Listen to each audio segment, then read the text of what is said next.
Très bien, merci beaucoup Thomas. J'ai beaucoup hésité à savoir si j'allais parler en français ou en anglais. Vous avez vu que le programme n'a pas vraiment tranché, comme tu disais Thomas, et j'ai décidé d'essayer de parler en anglais. Essayer parce que je pense à l'avoir un petit peu oublié depuis que j'ai quitté l'Afrique du Sud pour le Maroc. Et puis j'essaye tant bien que mal de me mettre à l'arabe, mais je ne sais pas prendre la place sur les autres langues. Vous verrez, en tout cas, sorry for my English, because this is not so easy.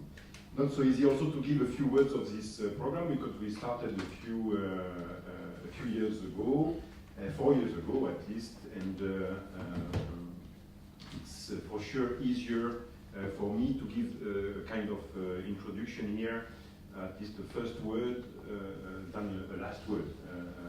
I don't want to be in the final table on Thursday, because to give a kind of final words around this program will not be easy, but when I set up the program, I said, okay, maybe it's easier to give a few first words. And all the more easier because this is, of course, words of gratitude and acknowledgement, and there is, well, I think we could spend the 3 days listing all the people involved in this program and all the people who made this conference possible and this research possible. It will take a lot of time. I want to mention a few. I want to, partner institutions, there are many. I want to, of course, thanks IMAF for hosting us today. That's where we are here. And people here made a lot for this program. There's many partner institutions, not on the list, but LAM in Pau, CIRAD in Montpellier, and of course, special thanks to these small network of institutes that we have in Nigeria, Kenya, and South Africa. That is, of course, where this program was based over those 4 years. There is these people that we we are in touch with them through emails. We don't really meet them, but they did a lot. And I'm thinking of Dostin Lakika in South Africa, of Martin in Mbela in Nigeria, and Marion Astego. Maybe you've been in touch with them, but they've been doing a lot. I want to thank Jules and Léa for the logistics of this conference. They worked hard over those last weeks, and also Radija for this. And I want to thank you for being here, for finding your way here. You did long trips for most of you. Thank you very much. You found your way to the hotel, which it's already a good thing, but I know you need some skills, but you have the skills, and you did it, so congratulations. You know that African studies in France most of the times mean studies of West Africa. This is still very, very strong, and believe me, it's not often that we do have gathered, like we have for those 3 days, people from the 3 or 4 corners of the continent. And really, I'm very, very glad that this is taking place. This is something we had in mind since the beginning. We tried hard when we were doing something in Kenya to bring people from Southern Africa, etc., etc. Sometimes it worked, but today, and for those 3 days, we have the chance of having you gathered and able to discuss. So thank you very much to you for making your way here. Please enjoy Paris, enjoy the conference, but please enjoy Paris, be free of escaping, enjoy the area here around, get cold maybe, get lost maybe, but enjoy Paris. You have a few days here, and this is the most important. Bienvenue, Marba, as we say in my new country. But welcome in Paris, and thank you for coming here. The second word, quickly, is inaccomplissement or incompletedness or something like this. Of course, we've been working for 4 years, but this is not the end. not at all. When we started, nobody reasonable would have think that we could get to a conclusion after 4 years. What we started a few years ago was to try by all means that we had at our disposal to document connections between sub-Saharan Africa and the rest of the world before 17th century and this kind of systematic European imperialism. And over the years we've been traveling a lot, we've been working a lot, meeting a lot of people. We went from Ife to Sofala, we went from Tamdult a few weeks ago to Timlish, we went from Kilwa to Tadmeka. Many projects. We got lost along the way many times, sometimes literally, sometimes intellectually, and believe me, it's very good also. We started working with prehistorians in southern Zimbabwe, in the Matobos, and there were nothing for us there, but the prehistorians are very happy to work there. We started writing the history of archaeology in 20th century South Africa, all very useful, but we got lost sometimes. But I had the chance to have those three captains that are here around me, and to keep the good track. Let's put it like this. Thanks to them for their commitment, really huge commitment. So you see, we don't really meet also the affirmative action criteria. Sorry for this also. Gender is a bit of a problem also. But still, believe me, you have like three very convinced Pan-Africanists here around, or four, around the table. And this is a sense of this project. With the distance, I also wonder whether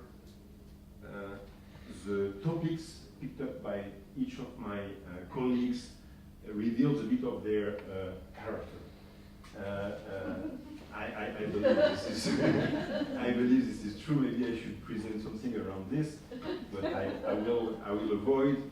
But I wonder if Thomas, for example, would have liked to be instead of a scholar, maybe a trader or something like this, earning more money, because we started together, and this is the case for me.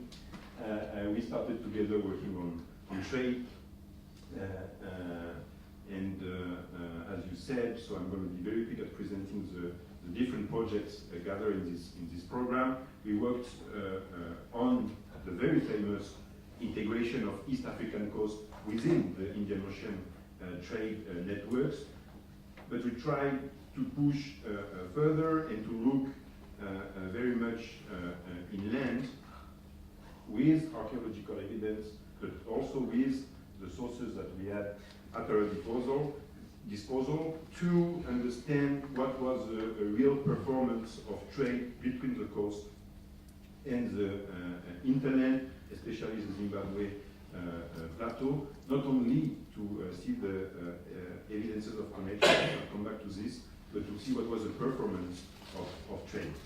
The second case study, you know how people who know him know how many smiles and jokes are important to Gérard, to my dear Gérard.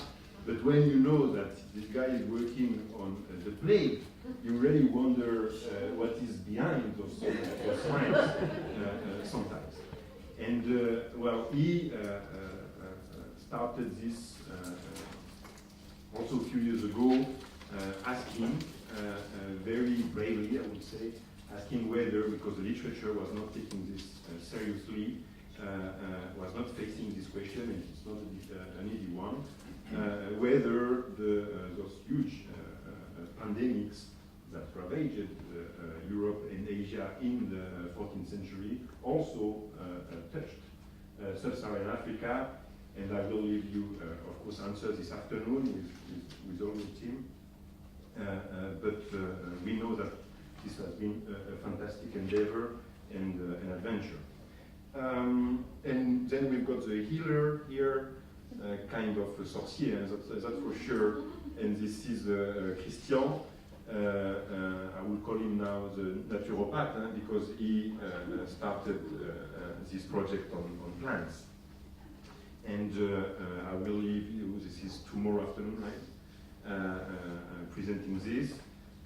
You brought, I think, with you a publication, and I was asked by Elizabeth to say that anybody who wants this copy is welcome to grab one.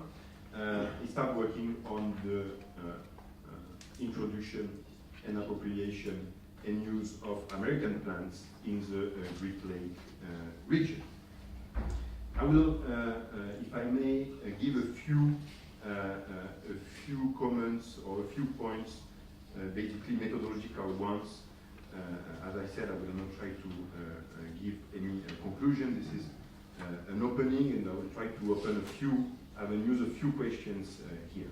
All these case studies obviously challenge very strongly the idea of a kind of isolation of sub-Saharan Africa before the early modern times and the arrival of the Europeans. This is obvious, but our ambition was somewhere else, and I'll try to explain this. It's like in plants, trade, and play.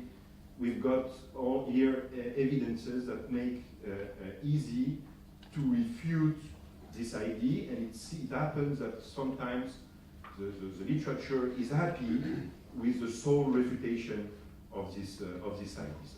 I would say that Africa, and in other question also, sub-Saharan Africa became a kind of laboratory of the refutation, and this is. I worked on written culture studies also, and this is very much the case when you have one kind of fascination, you have one occurrence of the written word in sub-Saharan Africa, you say, oh, wonderful, this is fantastic, and this is going against the idea of the continent of orality, and this is enough. Instead of starting working like we stop here. This is also the case for, I would say, historiography. This is maybe also the case for history of techniques and science, where we find one occurrence and we say, okay, we can stop here the analysis because this is enough. We went against the colonial cliché that were built over the centuries around those continents. I don't want to caricature, but this science of refutation is I would say, a problem, and the idea of this program was to, well, of course, not doing this kind of history, and instead of doing history, was more to build a kind of archive. That is what is at the core at the project. A few more points. We started with the literature, to be direct, with the literature of connected history. And to put one name, I would say Sanjay Subramaniam, the early modernist, and who did so much actually to break many boundaries in historical writing, to overcome this kind of national way of writing history and all of this. But this connected history and the concept of connection that is behind it, we started with this, but we have to say that over the years we realized this was not enough. Most of the time, kind of finding a connection was not, as I said, was not the end of the analysis, but the beginning of it. We wanted to go further.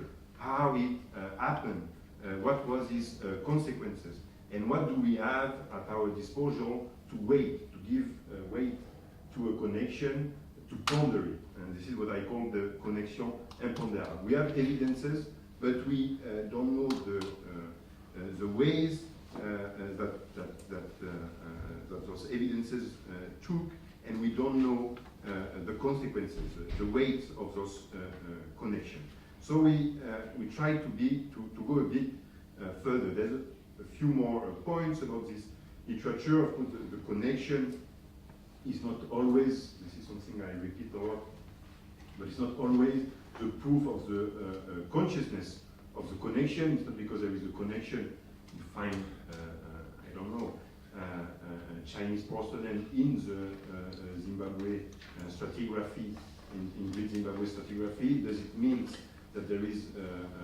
people are living in a common world? The question of representation, of course, is very important, and this is something also we try to face. So we started, well, this is something we'll touch on Thursday mainly, also the different evidences of connection, but also the fact, the very difficult fact that each of the disciplines that we mobilize, and there are many, from genetics to linguistics, of course archaeology, but also art history, and all those disciplines, they kind of propose their own model for space analysis, to put it simply, or connectedness. And there is no integrative model, and this is what I want to focus on now. What we try to do, and what we realize, that we had in these three cases a common ground, and this common ground was, instead of the notion of connection, was the notion of road, and the notion of, or the notion of route, whatever you translate it. And it started becoming a very convincing, I would say, concept, with the conditions that you open widely what you put behind this concept. We not going to try to define it, but this is kind of the connection, the performance of the connection, or the act of the connection in self. And it appeared that it was, very efficient concept. First, it's always empiricist. So when we, the idea is that every evidence that you have, whatever is the discipline or whatever is the kind of evidence that you have, you can link it, or you have to link it to a proper road. Instead of having it there in the space, no, you link it to the question that is the question of the road. This is first point. Of course, this is the point I made before, it's a kind of cultural model also, the fact that you take seriously the idea of representation of this road and this circulation, that because this road is used by actors, by people, and you should try to understand how the road itself you're trying to dig in history is represented. But of course, the main point is that this model was very integrative. We could, behind the concept of road, integrate the different evidences that we have, text, archives, archaeological assemblage, linguistics, and genetics. But even better, it is cumulative. This is the only concept that we have in common, meaning that trade, diseases, and plants could have actually taken the same roads in the same way. If Christian showed me the ways that the plants took to reach to the Great Lake region, and you will explain how complex it is, I can look also at, is it working with trade goods, prestige goods, is it working with diseases? And this is a very promising, cumulative, I would say, concept. Maybe we can keep this in mind. It's also going against an idea of a very fragmented history. So of course we're trying hard in African history to gather different sources and evidences, but we shouldn't put this as a paradigm saying, okay, this is fragmented and we only have a few windows in this African medieval history. I will come back to this now, if I have 5 minutes. The idea of fragmentation is here, but it shouldn't be, I would say, the conclusion. We can integrate those different evidences, and last but not least, but I said it before, it's, I would say, more an archive model than a historiographical model. We are not answering every question, but at least we try to give some ground to some content to this question. Did I did my 20 minutes already? 21. 21. So I have a few more points. I'll be very, very quick. Mais tu as quelques minutes en plus comme tu as Okay, fait quelques mots de bienvenue. Okay, so I've got 2 more minutes and 2 more points. Where do we stand? Not after 4 years, I said I will not give any conclusion. One maybe a note on space and one on time. Well, on space I'll be very quick. As I said, we worked with around those connections between Sub-Saharan Africa and the rest of the world. And the obvious thing was to work on these interfaces that connected Sub-Saharan Africa with the rest of the world, the Sahara in the north, and the Indian Ocean in the East African coast. But of course we were looking further inland. And what I wanted to say is that it seems that this concept of flow, historiographical concept of flow, it could be very useful also for kind of internal history of Africa, of Sub-Saharan Africa. It's not only for those intercontinental connections. We find this fluidity, this mobility, these circulations that we kind of lost. The second point is, and the very last one, is the one about time. What time is it? Not today, I already speak too much, but what period are we talking about? It's very present to have this 11th to 17th century kind of very strict definition. We can very quickly mention the fact that we have different terms to speak about this period. We can speak about pre-colonial history. It works. We can speak of Iron Age, especially when we work in Southern Africa. Very pleasant definition for the archaeologists. And then we have this very fashionable term of Middle Age that we assume. I cannot get into details. It's not, of course, copy and paste a period that were built by and for another continent, that is Europe, but it works because it shows actually, this is the main point, it shows how Sub-Saharan Africa was participating in those dynamics, more global dynamics in the Middle Ages, economically, but also politically, culturally, biologically, and so on. Very quickly, I want to finish maybe with a quotation. The idea is also to bridge those work and this work with this literature that tried actually to replace Sub-Saharan Africa in a wider or in a worldwide history. And I'm thinking of from W.E. Du Bois, who started this. I'm thinking of Cheikh Anta Diop. I'm thinking of Paul Gilroy, and I will finish with a quotation by Achille Mbembe, a dear and very inspiring friend. I'll take out the first part. because it's very Achillean, but I will just say that. There is no part of the world somewhere whose history has no African dimension. Just as, this is the first proposition, just as there is African history only as part of the history of the world. And this assessment is not new, it's not Achille, it's very revendicative.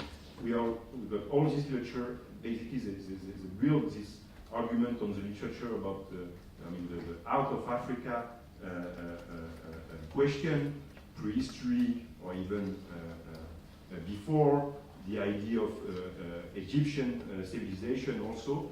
But of course this period, the Middle Age, is not to say in the loop. And I just wanted to mention that the work that we did over the last years, I hope it's demonstrating that it's not only a very good intuition or a kind of speculative assessment, but it is actually experimental and very well grounded. Thank you very much for this long introduction. Thank you. Gérard. I'll try to close myself. I'm also going to speak in English. I'm so sorry for all of you who are actually, it sounds very weird for me to speak my bad English in one of my alma mater, but I will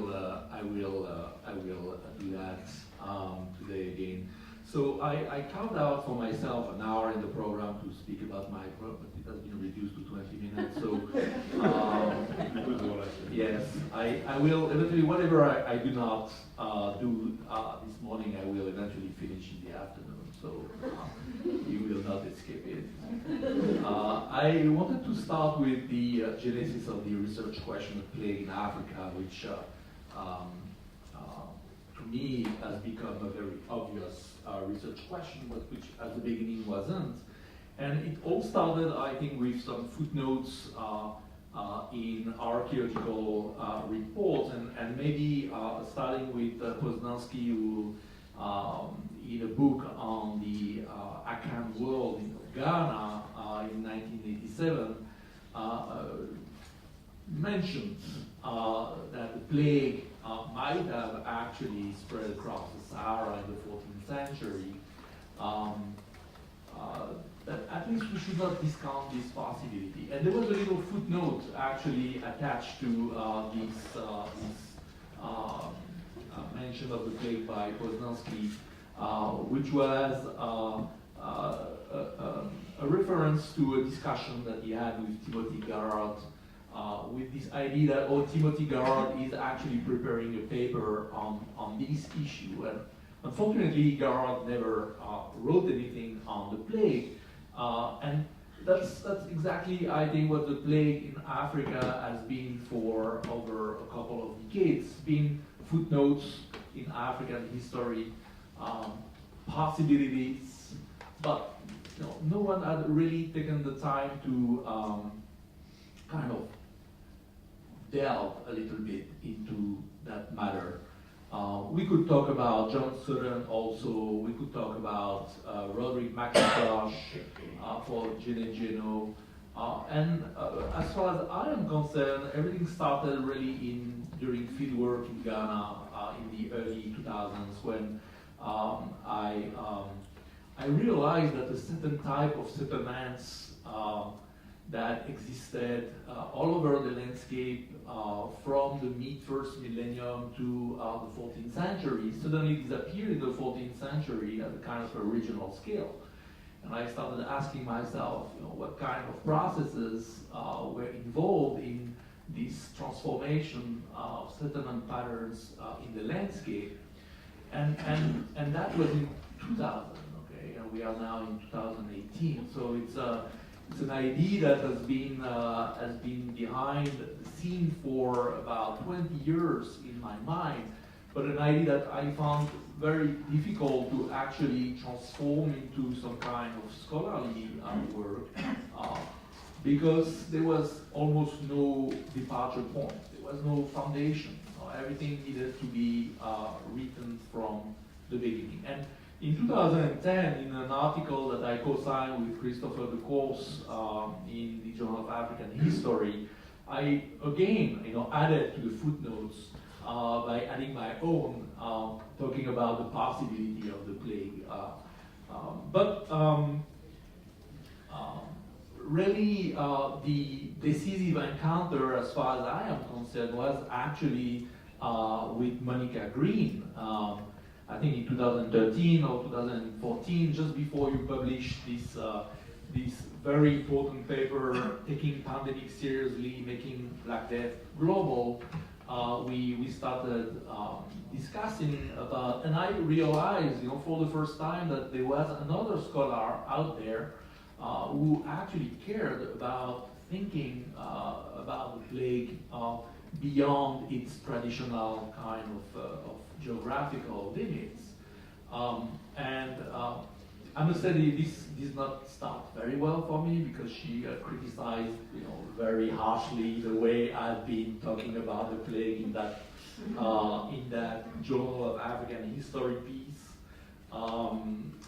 But I realized she was right, and that you could not really talk about the plague without really delving also into what the plague is about. Right? We could not really discuss about the plague, the possibility of the plague in Africa, while being superficial about the plague as historical, but also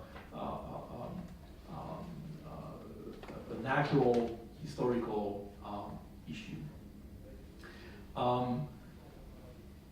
So then we had the opportunity to discuss with Adrien DELMAS, and then this project came on, and the plague hypothesis for the first time gets out of the wood, and it gets out of the wood because there is some funding, and then we can start thinking about bringing some scholars together and give them some task about thinking about the possibility of the plague and producing scholarship.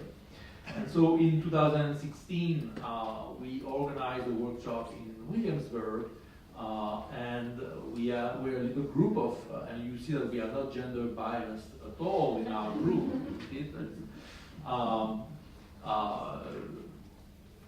And then we came out with a number of very, I think, solid foundations.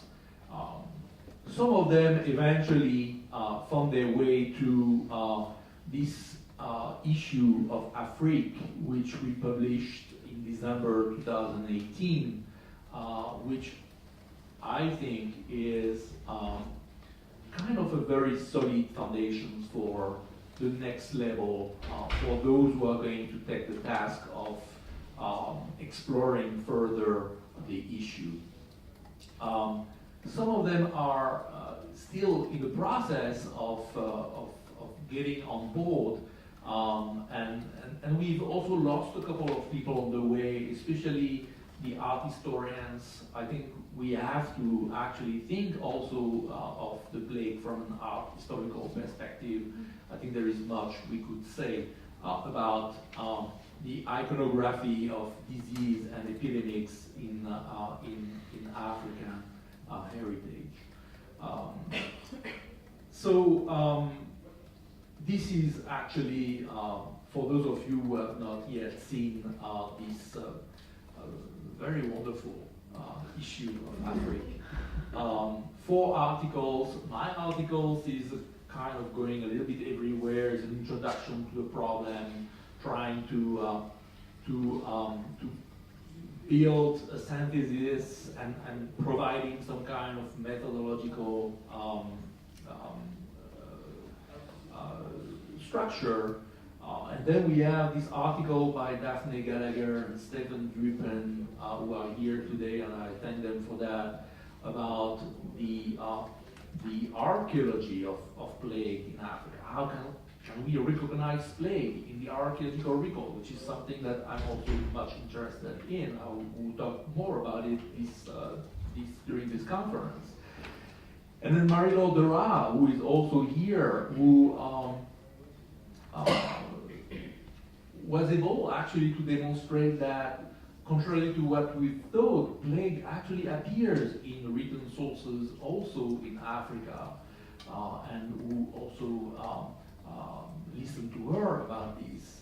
And then Monica Green, who actually, although appearing last on the issue, actually really nailed the coffin, I would say, if I may say so, and was able actually to demonstrate, providing hard evidence that indeed plague related to the second pandemic circulated in Africa.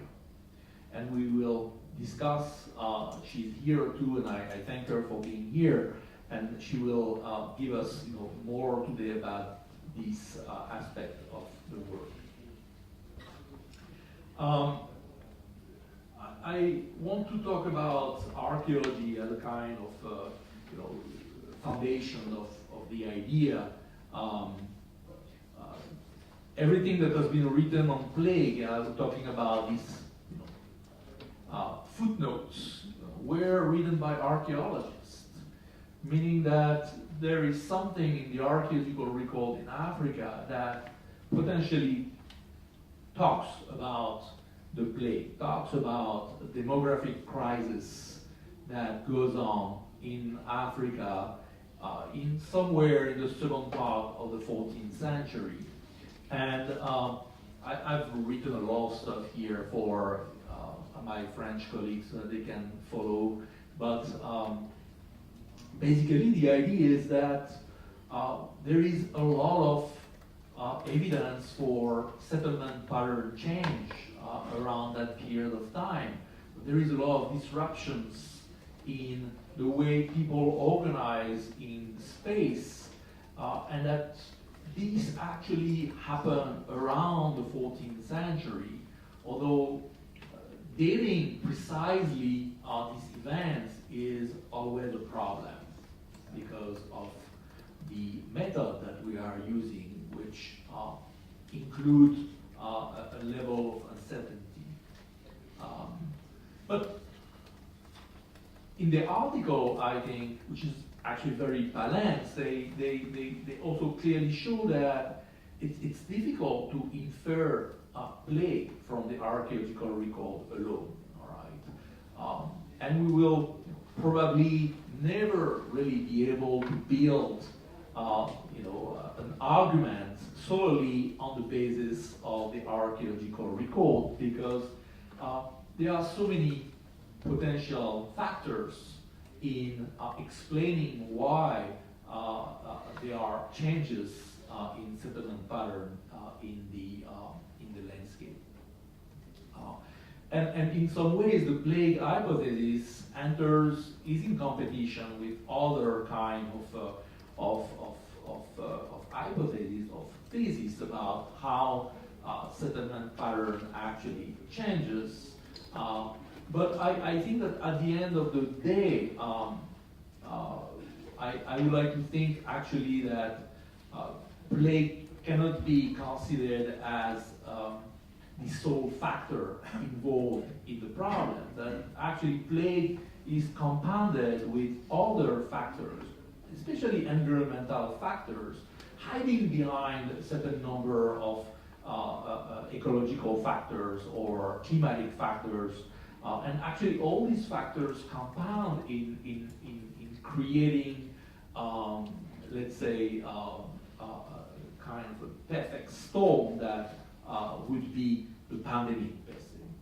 So I don't see any contradiction actually, or any tension between the plague hypothesis and other hypotheses about settlement, abandonment in the archaeological literature, because I think plague actually enters and is a part of a much more complex system that explains why settlement changed. And I think that some of these factors actually built up long before actually the crisis happened, which explains why in the archaeological record we get this impression that maybe this process of change in settlement pattern it belongs to a period that would be slightly longer than what we would expect it to be if it was for the plague alone.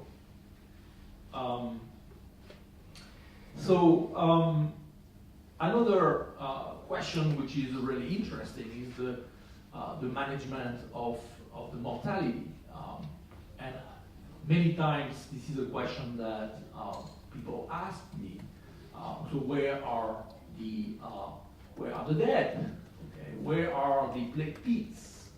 Where are the evidence for a mass mortality? And this indeed is, a problem. Although when you think about it, plague pits are kind of not the norm in Europe either. Many people who died from the plague were not buried in plague pits, and in some way the plague pit is a particular type of feature response to the epidemics that is not culturally universal, I would say. There are other ways of dealing with the plague, and one way of plague is, and we know that now in Europe also, we know that plague evidence has been found not in mass burial, but actually in double burials, in all kind of abnormal burials, which are not mass burials. So we need to keep an eye for burials which, let's say, do not follow a certain pattern. But we also need to understand that many, I think that the, let's say, abandoning settlements was another way of managing mortality. And that one of the reasons why people abandoned settlements was actually that they were overwhelmed by the number of people dying, and therefore oftentimes the response would be actually to leave people behind and to flee. Therefore we have also to pay attention in the archaeological record, especially for those of us who look at the historical period and who look at sites from the 14th century. We need to pay attention to human remains that are located in living space. And we have these, for instance, in Ife. We have people lying down on what used to be a living surface in the 14th century. People were left behind, we think. But the good news is that there are also some mass burials in Africa. All right, so, and there is one in particular. There are probably several, but there is one that is well documented.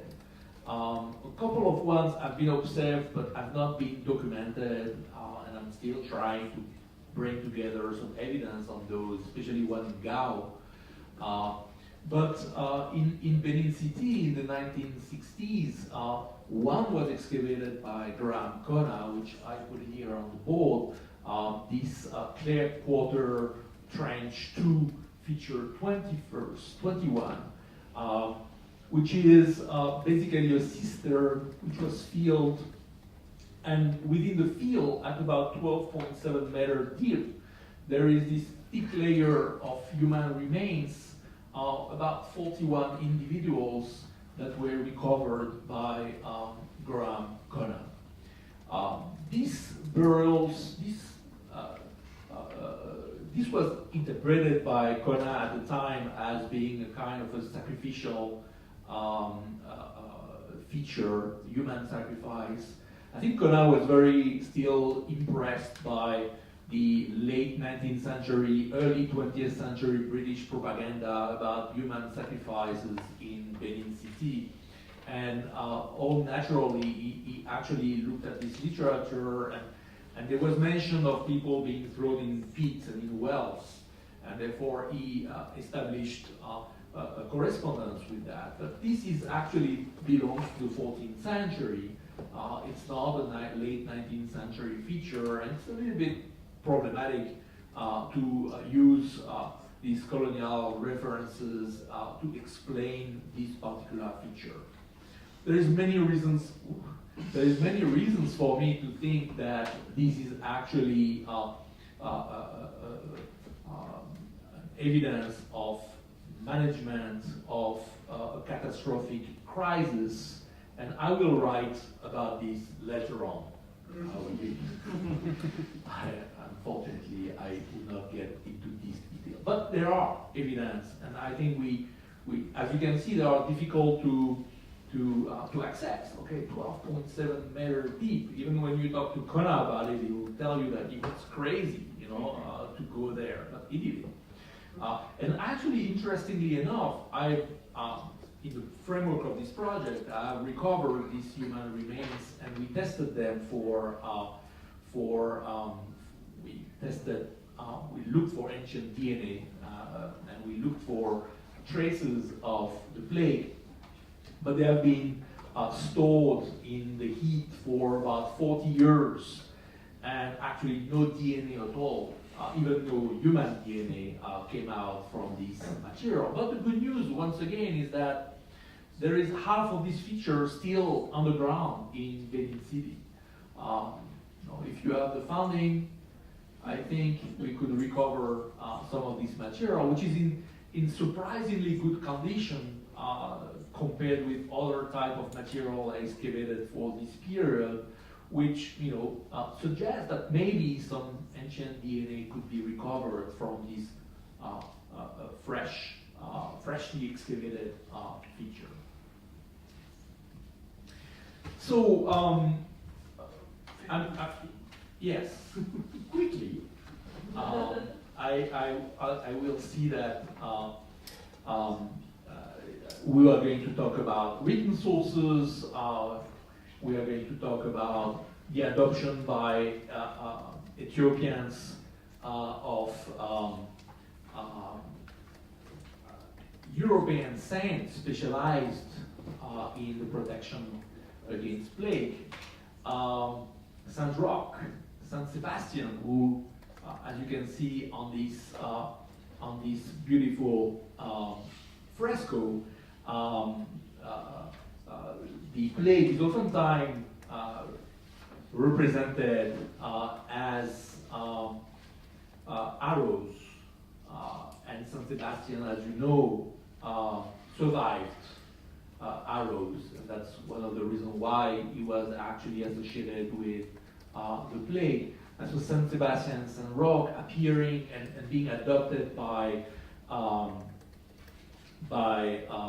Ethiopians maybe in the 15th, 16th centuries is a very interesting clue for us to think about the presence of the plague in the Horn of Africa during this period. We talk a lot about plague and genetics, and then we'll talk about plague and language, and I would like to thank very much Lindsay and Sandro Capocicci for being here and talking about linguistics, which is something that did not come out in our issue of Afrique, but we hope to actually publish about the words and how the words also might indicate that plague circulated in Africa during that period.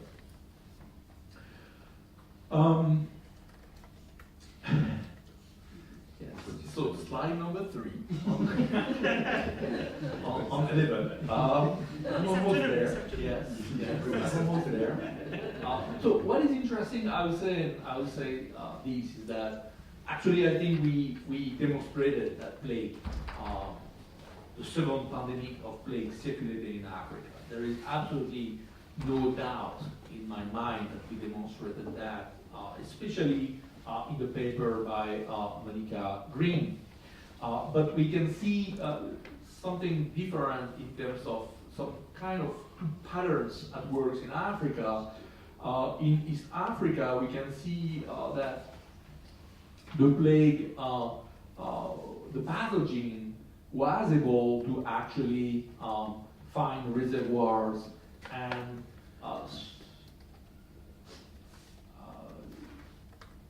become a part of the landscape and became endemic. So we have kind of until now we have evidence of the plague, and that's all the work of Monica Green to show that these strains of plague that circulate in East Africa are actually descendants of strain of plagues that circulated in Eurasia in the wake of the second pandemics, right? Creating this very interesting relationship and link. In West Africa, we do not have that so far as I know, meaning that the plague in West Africa, if it occurred more like a wave that actually burned out the infrastructure, the rodent infrastructure that it used to circulate, and was probably not of this recurrent type that we have seen elsewhere in the Mediterranean world or in East Africa. So we probably have two different patterns here in Africa that we would need to look at. I think my time is over, but there is very interesting things to come. Thank you. Ça paraît intéressant. D'abord, il y a quelque chose qui m'apparaît assez évident. C'est qu'étudier les plantes américaines s'inscrit dans la longue durée des différentes adaptations et recompositions qui ont concerné les sociétés de cette région des Grands Lacs. Et je me suis amusé à dire, bon, tout compte fait, il y a 5 globalisations dans cette région, pour être rapide. Il y a une première globalisation africaine, c'est-à-dire que les plantes africaines se diffusent dans la région des Grands Lacs. Des plantes qui sont des plantes céréalières ou des plantes qui sont des plantes végétatives. De la forêt ou du savane.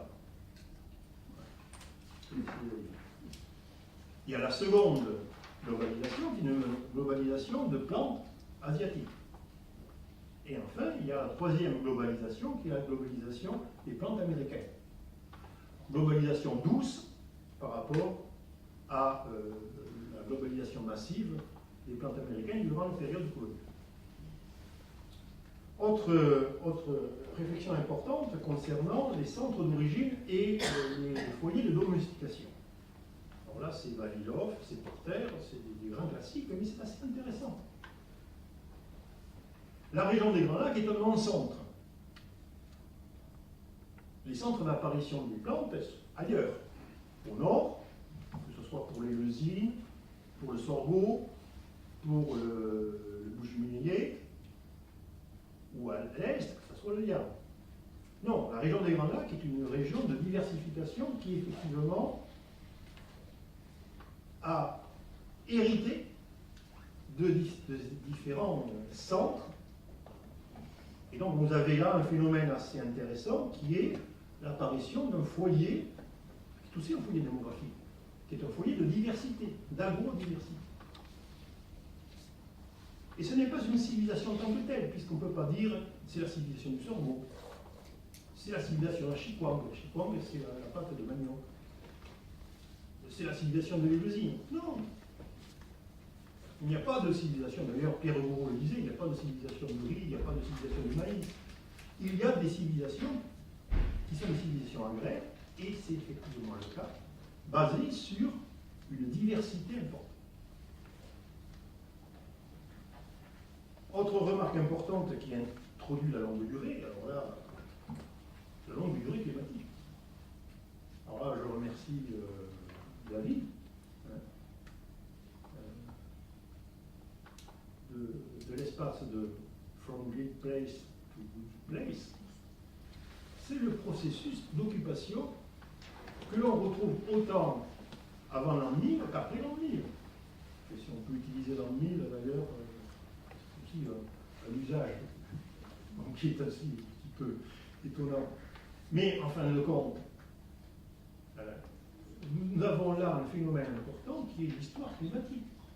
Or, qu'est-ce qui se passe entre 13e, 14e et 19e siècle? Le petit âge glaciaire, qui n'est pas un phénomène uniquement européen, qui explique d'ailleurs le recul des maladies, qui est un phénomène planétaire et qui se traduit par un petit âge sec, pas glaciaire, mais sec. Et là, vous avez un élément qui est important. Les populations ont recherché des espaces verts, en hauteur, près des lacs, près des rivières. Et en recherchant ces espaces verts, et le phénomène s'observe là, à longue durée, ils ont construit des espaces agricoles. Ils ont construit des terroirs. Il y a un géographe belge qui avait une belle expression, il disait, bon, en Afrique, il parlait du Congo, mais plutôt Katanga, il disait, bon, l'agriculteur ne fait que déchirer la savane. Il ne fait pas reculer la savane. Et dans la région des Grands Lacs, la savane a reculé, la forêt a reculé. Et les traces de déforestation et les traces d'occupation humaine montrent bien qu'il y a un phénomène de peuplement important. Ouais. Enfin, une dernière, pour rester dans les 2 minutes. Autre question importante, c'est le phénomène de diffusion, de domestication. Alors là, c'est pas de l'histoire longue qu'il faut analyser, c'est de l'histoire lente. Et là, je serais vraiment, là, je vais reprendre Brodel, hein, parce que sinon, on ne comprend pas. Les 3 durées. Nous étudions la longue durée, la lente durée des plantes américaines, comme des plantes asiatiques, comme des plantes africaines. Et cette longue durée, effectivement, elle ne suit pas des routes. Les routes, c'est la seconde durée, voire la 3e. Elle suit des voies. Elle suit des chaînes. On pourrait abonder dans le sens commun maintenant, on dirait que les réticulaires et qu'elle suit des réseaux. Autre chose importante, cette histoire lente, c'est pas l'histoire des cours, c'est pas l'histoire des commerçants qui n'ont jamais existé dans la région des Grands Lacs. Il n'y a pas de capitale dans la région des Grands Lacs, pourtant il y a la population.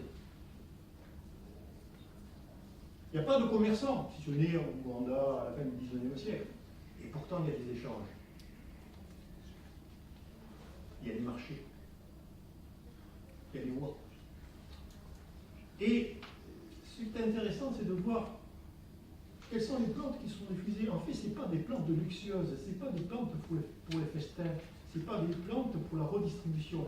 Les plantes pour la redistribution, c'est la vache. Ce n'est pas une plante. Mais les plantes qui se sont diffusées, ce sont des plantes qui sont des plantes de survie. Pour des gens qui sont coincés parce qu'ils sont confrontés à des défis. Et ces plantes qui se diffusent sont d'abord les plantes asiatiques et puis les plantes américaines. Et alors là, je terminerai sur une comparaison assez intéressante, c'est la diffusion du riz en Afrique et des Grands Lacs, la diffusion du maïs en Afrique et des Grands Lacs. On voit très bien que là, vous avez le risque d'une plante de luxe. Donc, je vous recommande de regarder le document qu'on vous a distribué, hein, et on aura tout le loisir de préciser les choses. Je vous remercie.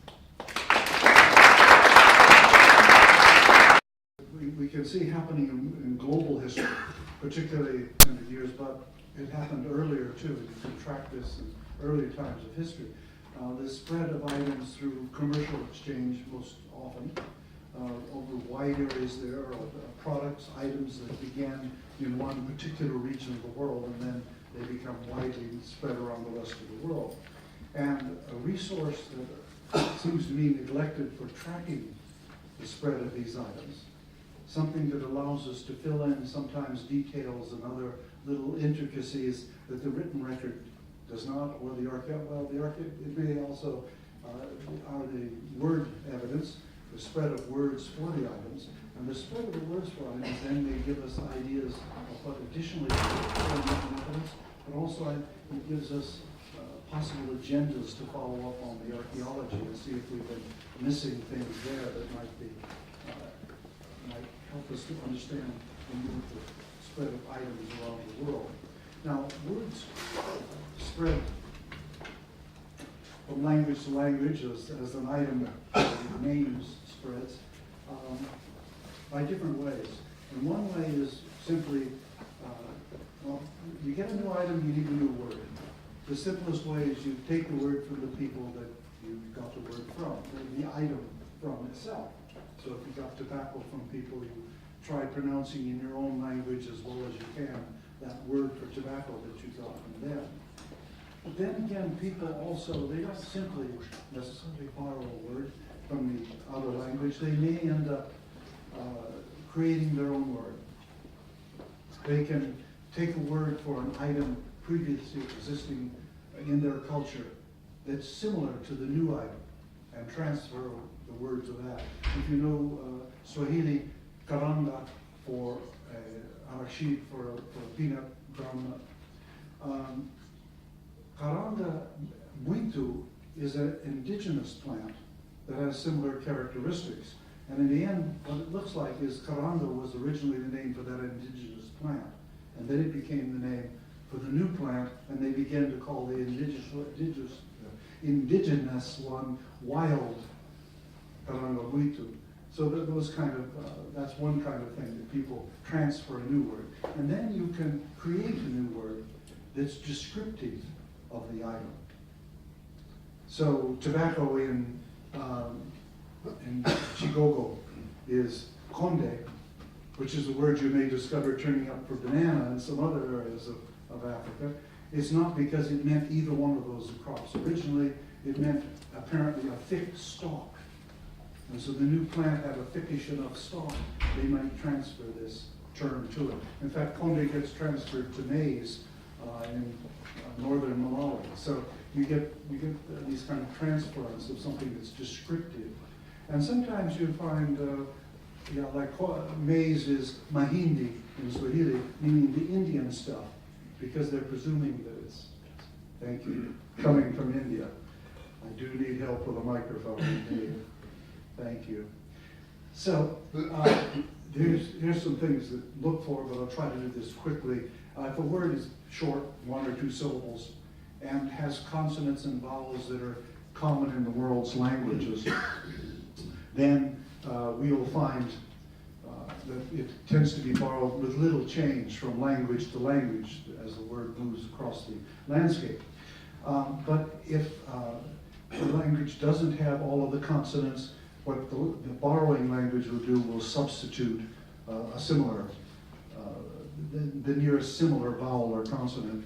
And then if you get a word, though, of 3 syllables or longer, you may have people start to do sort of irregular changes. I mean, why should tobacco become tobacco in English? You know, so you have those kind of changes, and so we'll see some like that as we go on. So we're going to have 2 sort of parts to the presentation. One is we're looking at the whole of sub-Saharan Africa. So the part 1 will be to map and show what some of the widespread terms are, and where they likely entered the continent, if they come in from outside, or where they developed, if they developed internally within the continent. And then the second part, I want to go back and look at these distributions again on the map and talk about how they relate to commercial networks that we know existed in early times. 7. Anyway, here's a word that ends up being incredibly widespread in Africa. You can see that it's a version of tobacco.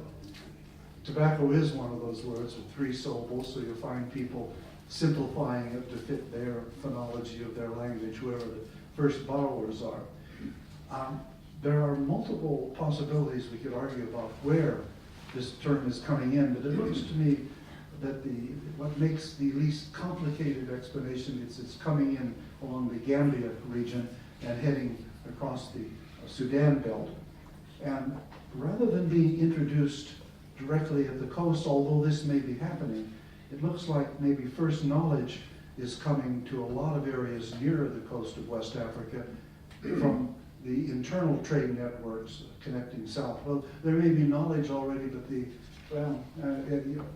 is interesting because this would be not necessarily with pipes and so on, but maybe a bit before the knowledge of development of pipes and so on. Anyway, as we move across, you see I'm sorry about that yellow, it doesn't show up well, does it? An arrow showing, taking us to the coasts of Cameroon and neighboring areas just around southward, heading down toward Equatorial Guinea. And here we have a particular version. Let's get that. Now that's hard to read, isn't it? Anyway, it is tobacco to begin with, so it's coming off of probably Portuguese pronunciation in this case. And then as you move inland, you get, it's a 3-syllable word, it gets shortened to taco as you move inland to some of the other languages. Didn't map the specifics of that.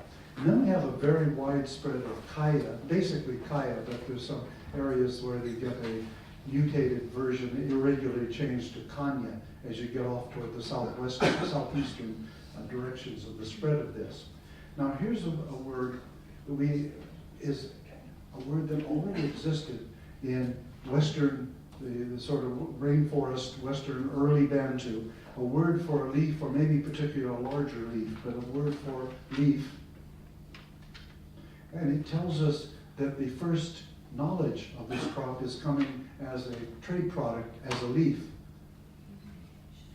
And so the older word for leaf. Now, where is this older word for leaf transferred to tobacco? And we can look at the mapping here. There's an area that's not marked in the purplish trench lines up between going up to Cameroon and north through Gabon to Cameroon and so on, and Congo on the north side of the river. There, the word actually means leaf. If you go south of Congo, and if you go up the river toward Bubangi, it's the word for tobacco. And there's a little area, the lower Congo area, where it's both, there are a number of different dialects and languages where it is both leaf and tobacco. And so that's where we have to see it as being introduced into that region and then spreading outward from the lower Congo in a couple of different major directions. And then let's take an arrow around to the south. Here we have another version of tobacco. This is the version that ends up in Khoikhoi, and northward into Namibia. I could spend time explaining why it gets an ah at the end, but the overall implication of the morphological history of this word is that it probably comes in with the Dutch from tabak, from possibly as early as the 1590s, but possibly as late as the 1650s with the Dutch East India Company settlement in those regions. And then taking ourselves around the continent, further distribution of tobacco. Aha, here we have again a word that actually means leaf, but it's coming from Portuguese for leaf, folha, Portuguese. And so you get, it's coming in again originally as a trade object, not as with the seeds and so on to plant it yourself, but something you're getting as a trade object. But in this case, borrowing someone else's word for leaf, and rather than transferring your own word to it. And then it looks as if when we try to get to the eastern parts of Africa, we have to take the word through India first. Because here's what happens. You get a version tumbako. And if you have Hindi, it's tambako. But there are versions, if you get toward the Kutch region and Gujarat region, there are places where it's pronounced tumbako with an U. And putting the M in seems to be something that means it's really kind of coming back from India before it really gets established here along the Swahili coast. And you're still getting tobacco as the first stages, the pronunciation being preserved, and the first stages moving inland. Interestingly also, you get versions of tobacco all through the Horn of Africa. So again, part of this, the Indian Ocean trade networks and contacts. So we're not necessarily directly having Europeans introduce tobacco here. So this is something for us to think about, the complexity of the trade networks that are involved in this distribution. Now, as it moves inland, here we get another kind of irregular sort of mispronunciation of the word. It moves in through the Irwana language up the Tana River, which has a little bit different phonological consonant structure and so on than typical Bantu languages because of all of its Eastern Cushitic contacts.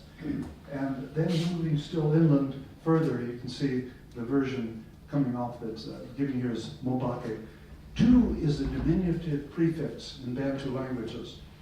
So the Meru, Gikoyo, and so on, picking up this word, are going to say, well, this is not a little leaf. Why are you calling it tumbako? It's really mubako. And they treat, mbako becomes mubako to them, because mu is the prefix, the mu prefix of plant names. So you find people grammatically mutating the words as they get it too, not simply phonologically. And then we have another kind of thing that can happen. Often with these longer words, you can get assimilation sound changes. Sorry, I'm putting it upright again instead of holding it the right way.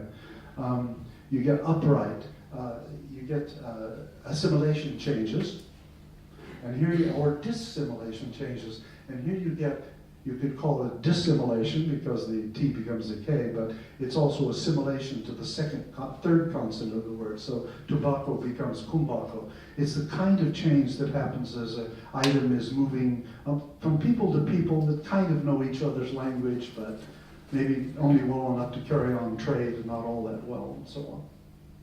And then as it got farther inland to Mount Kilimanjaro, the Chagga are saying, wait a minute, kumbako, that means at mbako, because ku is the place of prefix. So that's not right. It must be mbako. And so it becomes for them mbako, mbaku. There's another assimilation change, by the way, there of vowels, the o and u becoming both u. So anyway, onward it goes. Now, we then have versions of the tumbako term going inland with another kind of assimilation, tumbako becoming tumbatu.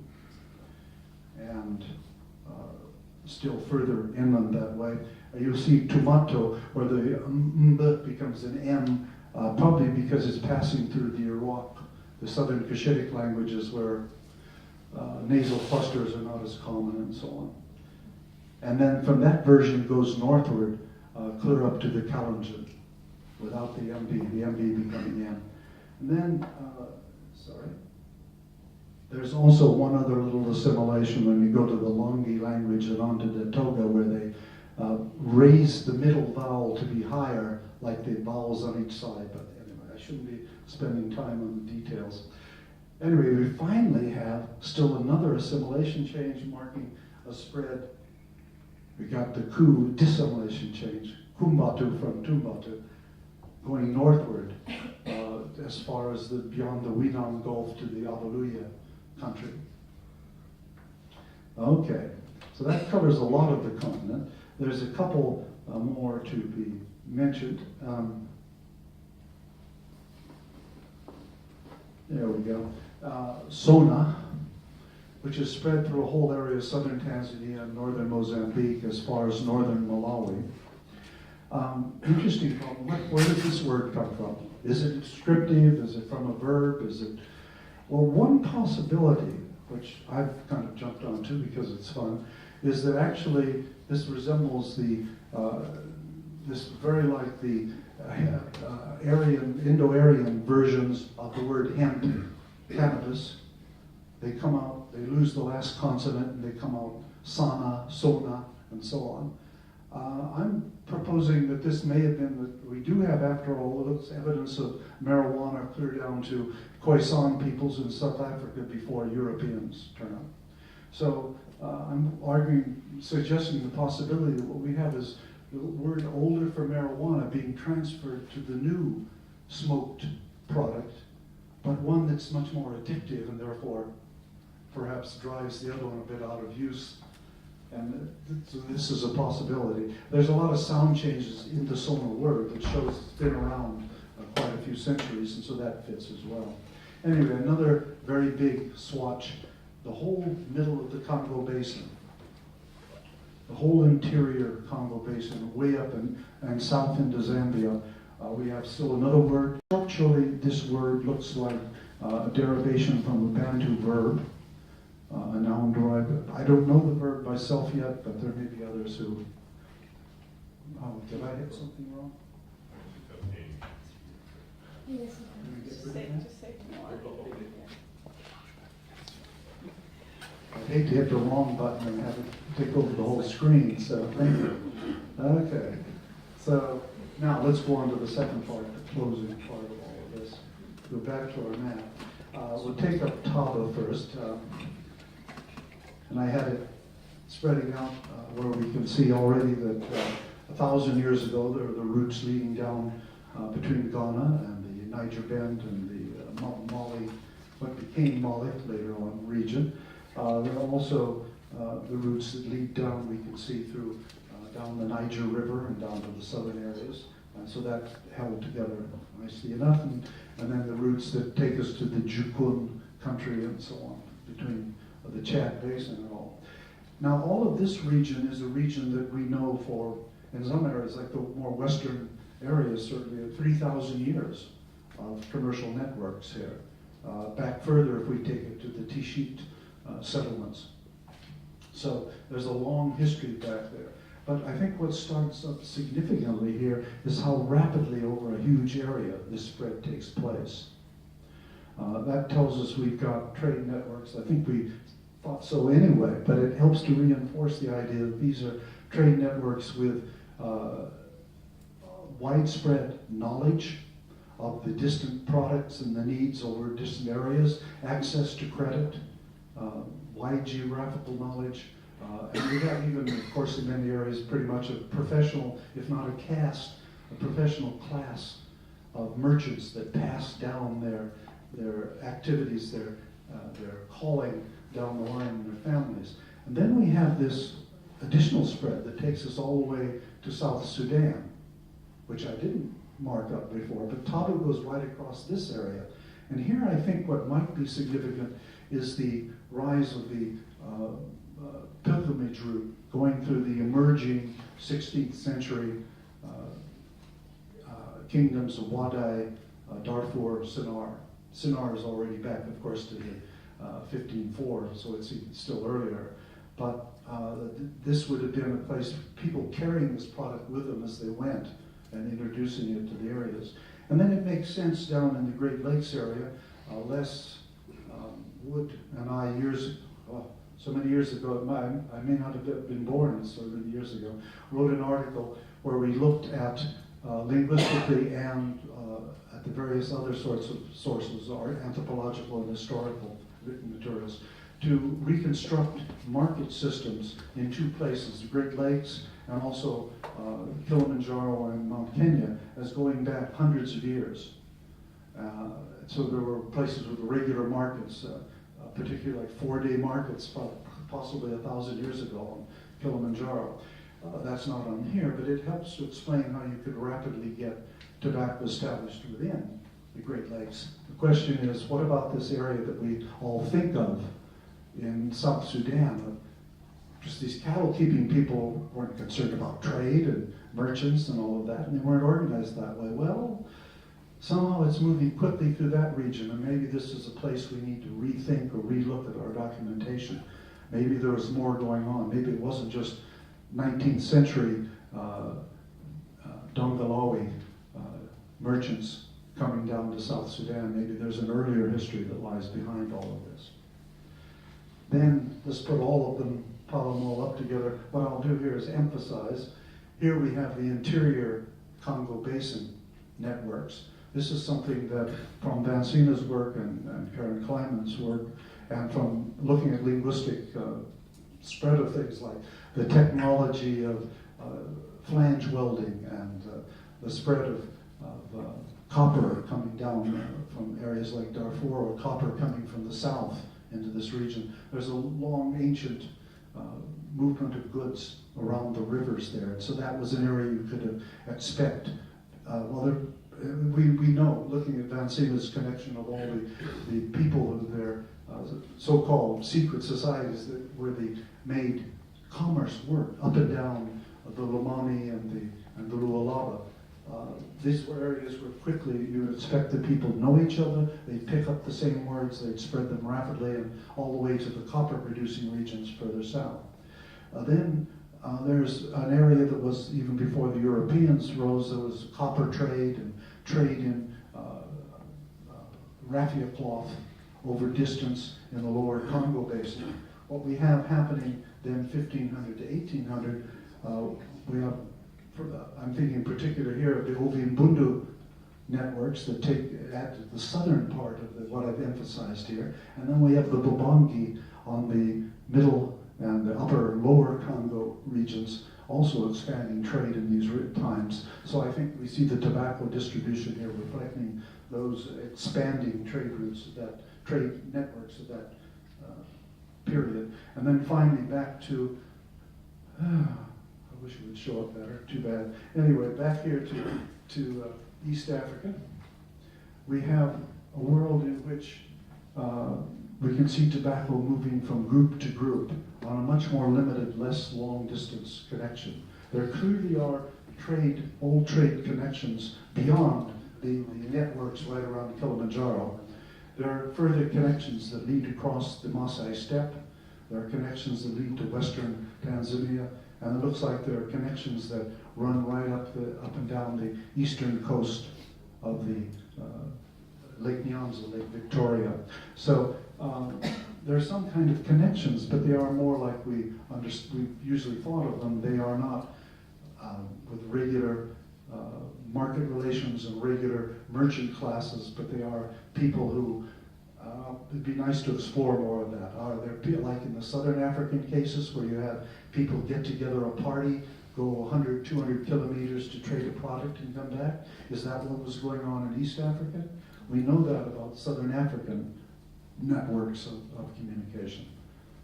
So I leave you with that, these sort of questions that I want to think about. What else can these distributions tell us about areas that maybe we didn't think there was much trade going on? What does it tell us about the nature of that? In a lot of other areas, of course, like the West Africa, the Congo Basin, and so on, the spread of tobacco tells us what we already, even stronger makes the case of what we already knew about the commercial networks of those regions. So, there we go. Thank you. Thank you very much, Chair. Can you all hear me? Yes. Okay. Let me start by thanking the organizers for bringing me here. I thought I was not going to make it given my hectic program, but I really want to sincerely thank you and your team for the manner in which you managed to organize visas, which, incredibly I got them in less than 24 hours. And for a Schengen visa, I think this is a record. Thank you so much, Thomas and your team. This is really commendable. What I'm going to share with you here is ideas that are in progress, in as far as I would like to think about globalization, in Southern Africa.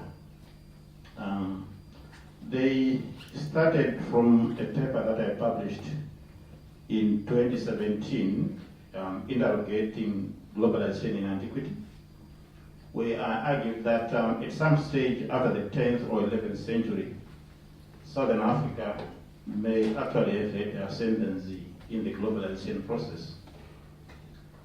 And this project actually emanated from an archaeometry project I've been leading,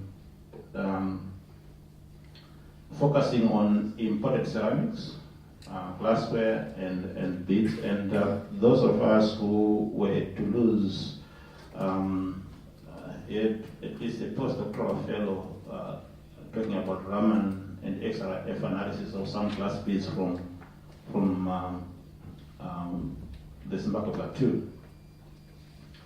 And beyond this project is also my membership of the prestigious Shanghai Archaeology Forum, which would raise my interest in Chinese ceramics. This slide is taken from the Shanghai Museum, and then you see two jars of celadons and porcelain. So this would raise my interest in Chinese ceramics, especially those traded in Southern Africa, such as this. And then another motivating factor, is the role played currently by China in the contemporary global economy and geopolitics, and how this is linked to the emergence of China as a globalizing power. So we've got so many books now being written about the rise and fall of China, and some say the rise, decline, and rise of China, sort of trying to allude to the dynamics involved in globalization, past and present. But what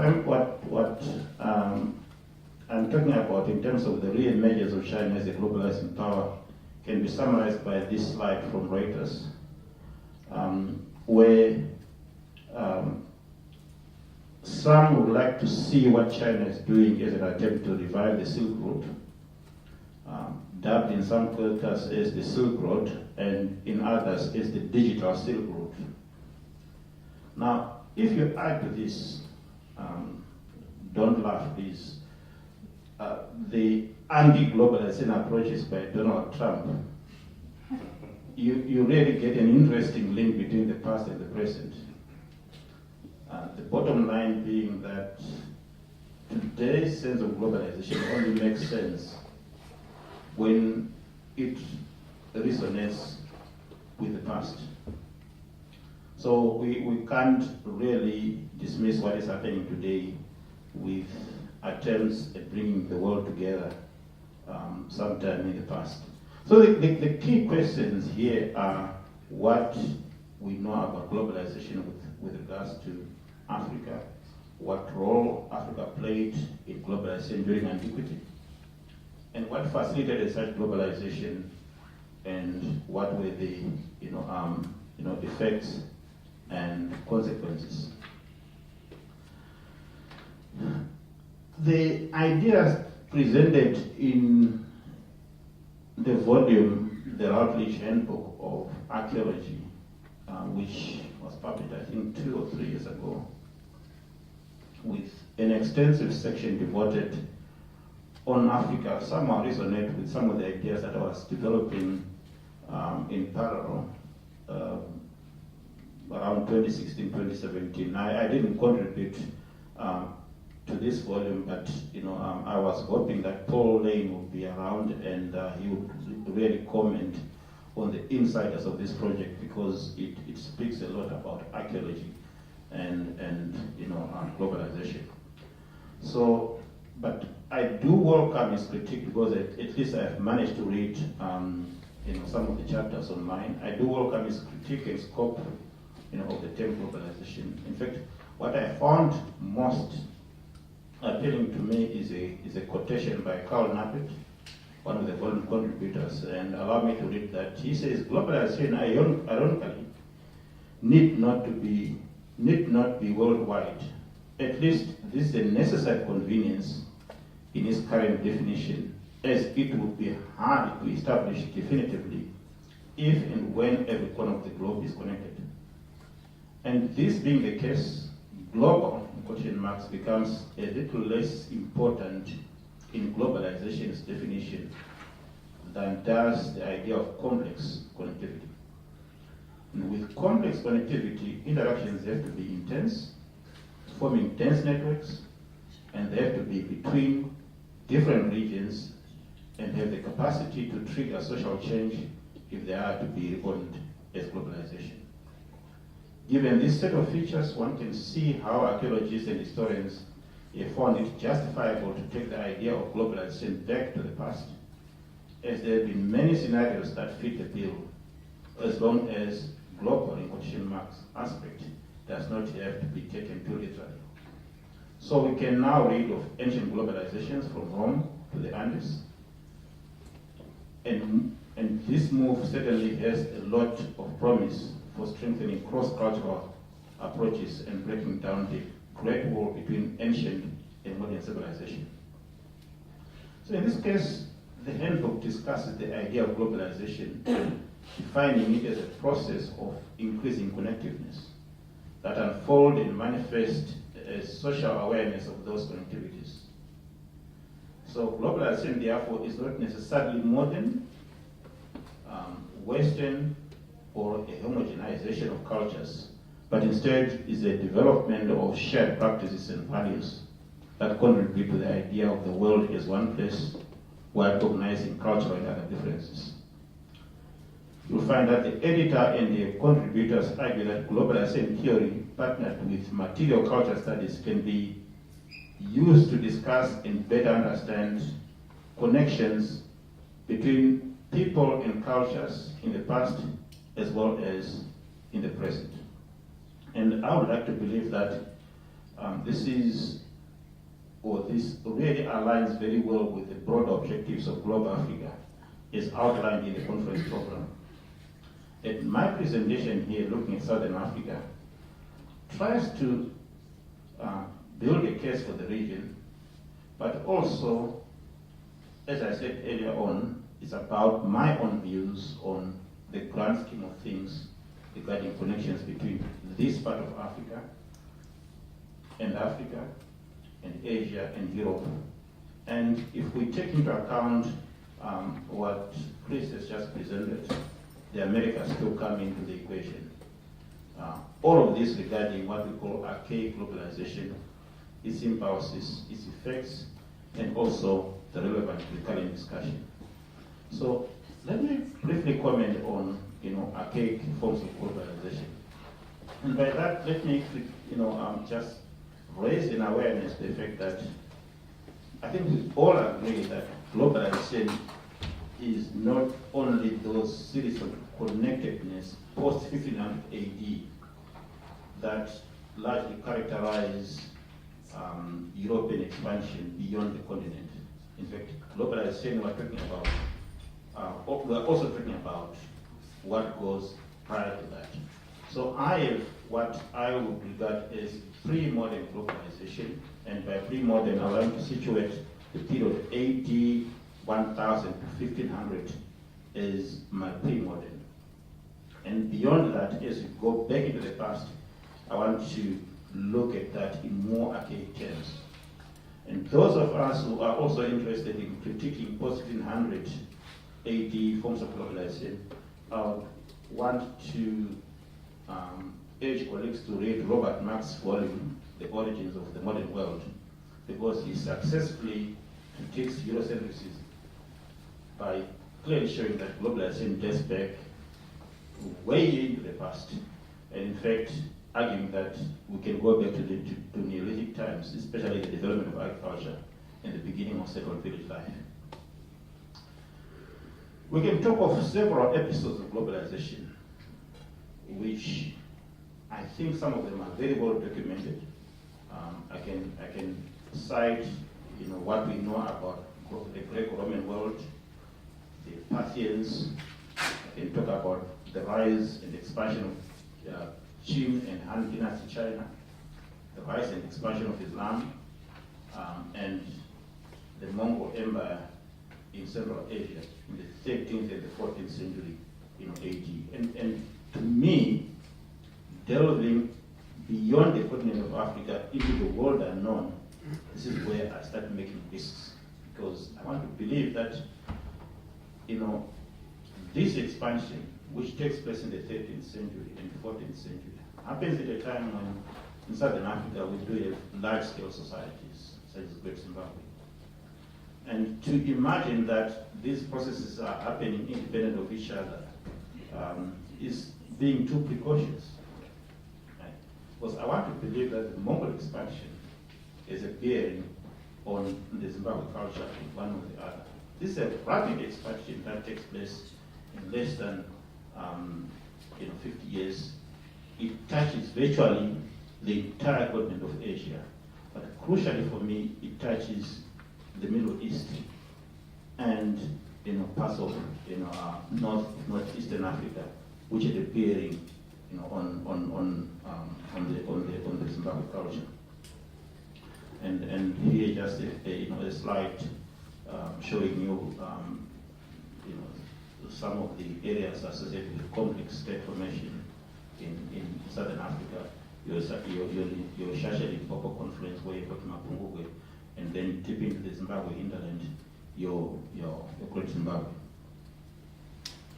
Now, in terms of the impulses and effects of globalization, and talking about the Mongols, I want to associate the expansion with pre-modern globalization, and would argue that although destabilizing to the commercial centers of the Middle East and China, this expansion greatly facilitated movement from Eastern to Western Asia and back, and was also critical in linking Eurasia firmly with the African continent. This time is also associated with the travel to and from Europe, from China and to Europe and back, and most of us would like to remember this in terms of only Marco Polo. But also, if you think along East African coast and the adjacent hinterlands, one witnesses during this time major urban developments associated with Swahili towns and the Zimbabwe stonewall structures. Also, with the collapse of the Mongols and the consequences and the sort of the consequent disruption of the Silk Route, through Central Asia, there seems to be a shift in the world economic systems from Eastern to Western Asia, from the continent of Asia to largely Europe towards the Atlantic, dominated by the European maritime powers. And it is during this time that we start speaking of the Portuguese, the Spaniards, and the Dutch and the British, all creating empires. We talk about the age of slavery, the age of discovery, as a major sort of event or process that would shift globalization from the east to the west. But it is also during this time that we forget the role played by Africa. Admittedly, we have to take into account other exchanges as well that are coming from other parts of the world back to Africa. The process involving the Columbian exchange and what it means to Africa. In this particular paper that was invited by the Mexicans a couple of years ago, I did talk about maize. Not that I'm an expert of maize, no, but really I was looking at maize from the perspective of history and what would be the historical proxy of maize, given that we have done very little archaeology connected with maize. So I looked at maize with regards to the Mtapa state, maize with regards to the Zulu kingdom, maize with regards to the Congo and the Nogo kingdoms. And some of the political upheavals that you see in those parts of the world connected with the Portuguese also do heavily implicate maize. Because it is around this time that maize is introduced, in Africa. So it's an idea also that I'm developing, that when we are reading Central African history and some of the tensions that arise between local and foreign, European and non-European, there's always an agency in between. But the amount of agency that we are implicating with regards to maize is hardly, and is largely minimal at this stage. Perhaps we need to look at this in more detail. Now, broadly, how is this pre-modern as well as archaic globalization relevant to our discussion? How should we conceptualize or reconceptualize what many have regarded as the Silk Route linking East and West? Yes, the Silk Route does offer a window into archaic globalization, back into ancient times. How interactions and exchange of commodities, of culture, technology, and religion, in the ancient world sought to enrich the world without destroying its cultural diversity. And this is perhaps why the Silk Road or route was resilient for many centuries.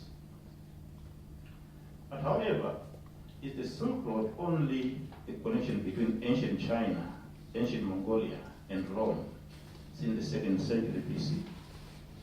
I suggest not.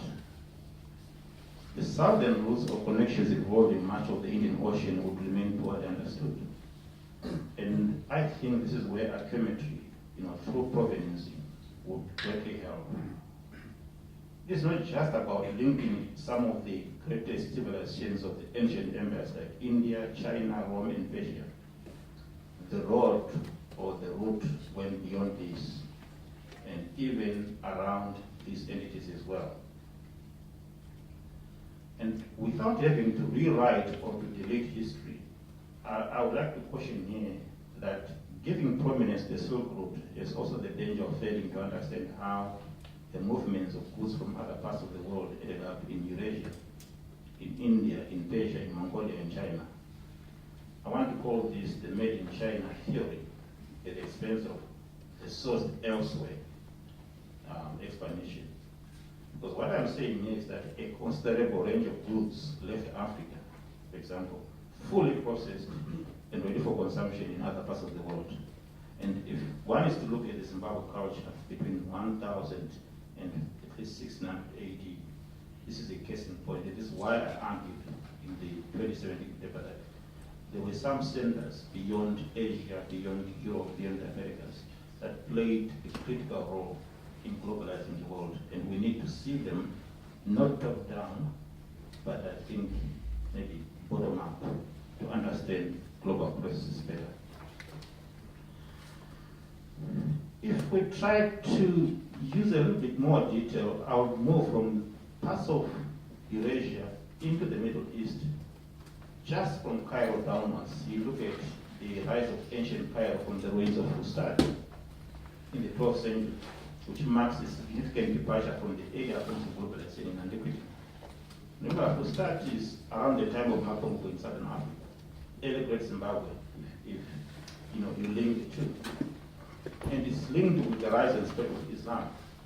Now, given developments in southern and eastern Africa between the 11th and the 16th century, it is also important to understand how that is linked not only to Islam, but also to Mongol expansion and subsequent collapse.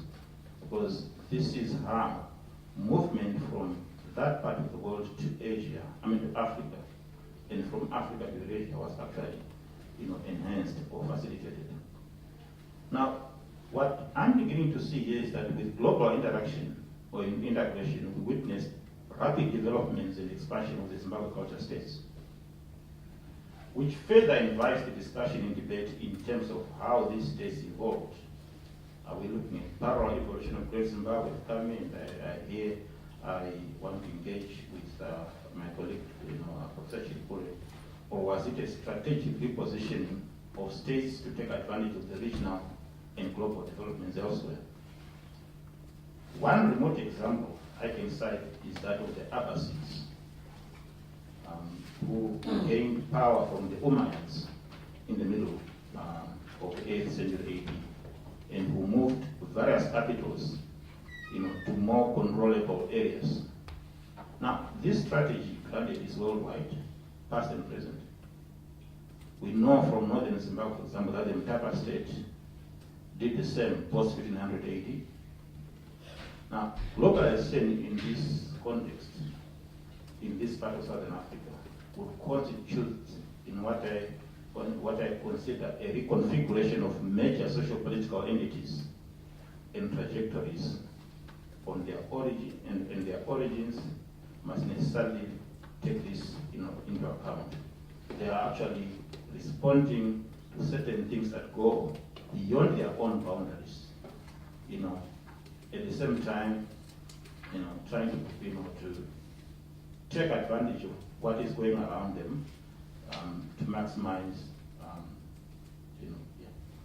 to maximize their status.